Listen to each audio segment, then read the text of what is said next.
السلام علیکم ورحمۃ اللہ وبرکاتہ۔ کیا آپ نے کبھی سنا ہے کہ ایک تابوت جسے تابوت سکینہ کہا جاتا ہے اتنی طاقت اور تقدس رکھتا ہے کہ اس کے پاس ہونا خود فتح اور برکت کی علامت تھا۔ یہ تابوت صرف ایک صندوق نہیں، یہ اللہ کی موجودگی، سکون اور رحمت کا مرکز تھا۔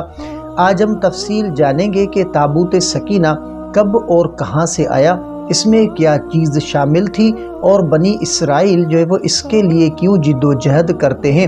تو تابوت سکینہ کب اور کہاں سے آیا، تو اس کی ابتدا کیسے ہوئی؟ تو دیکھیں کہ تابوت سکینہ کی ابتدا اس وقت ہوئی جب اللہ نے بنی اسرائیل کو سیکھی اور روحانی قیادت دینے کے لیے موسیٰ علیہ السلام کے ذریعے اس کا اہتمام کیا۔ تو اصل پیغام یہ تابوت اصل میں مدین یا فلسطین کے علاقے میں بنی اسرائیل کے درمیان موجود تھا، اور وقتاً فوقتاً جنگوں میں اسے محفوظ رکھنے کے لیے مختلف جگہوں پر لے جایا گیا۔ اس کا روحانی مقصد تو دیکھیں کہ تابوت میں سکینت تھی، یعنی اللہ کی رحمت اور دلوں میں سکون۔ جو قوم اس کے پاس رکھتی اس پر فتح، حفاظت اور برکت نازل ہوتی۔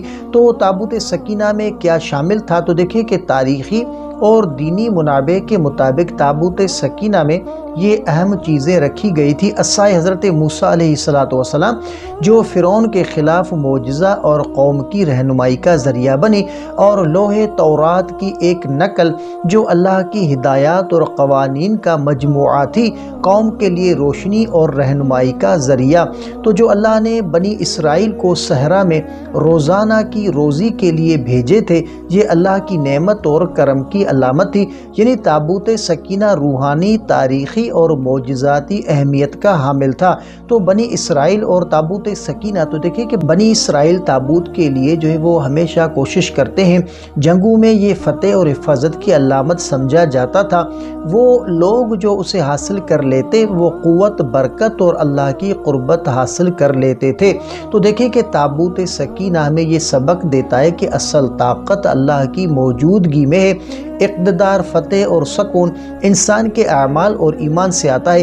دنیاوی طاقت یا وسائل کے بغیر روحانی قوت نہیں ملتی۔ تو بھائیوں اور بہنوں، دیکھیں کہ تابوت سکینہ صرف ایک صندوق نہیں، یہ اللہ کی رحمت، سکون اور برکت کی علامت تھا۔ آج بھی حقیقی تابوت سکینہ وہ ہے: ایمان، نیک عمل، دل کی صفائی، اللہ کی رضا۔ جو انسان یہ سب رکھتا ہے اس کی زندگی میں سکون، رزق اور برکت خود بخود آ جاتی ہے۔ تو آج سے اپنے دل میں عہد کریں کہ دنیاوی طاقت اور دولت کے پیچھے دوڑنا چھوڑ دیں اور اللہ کی قربت، ایمان اور نیک عمل کی تلاش کریں۔ پھر دیکھیں کہ زندگی میں سکون، برکت اور حقیقی فتح کیسے آتی ہے۔ تو امید ہے کہ آپ کو یہ ویڈیو ضرور پسند آئی ہوگی۔ اگر آپ کو یہ ویڈیو پسند آئی ہو تو ویڈیو کو لائک کریں اور چینل کو سبسکرائب کریں، اور اپنے پیاروں اور دوستوں کے ساتھ ویڈیو کو ضرور شیئر کریں۔ تو ملتے ہیں اگلی ویڈیو میں، تب تک کے لیے اپنا بہت سارا خیال رکھیں اور ہمیں اپنی دعاؤں میں یاد رکھیں۔ السلام علیکم ورحمۃ اللہ وبرکاتہ۔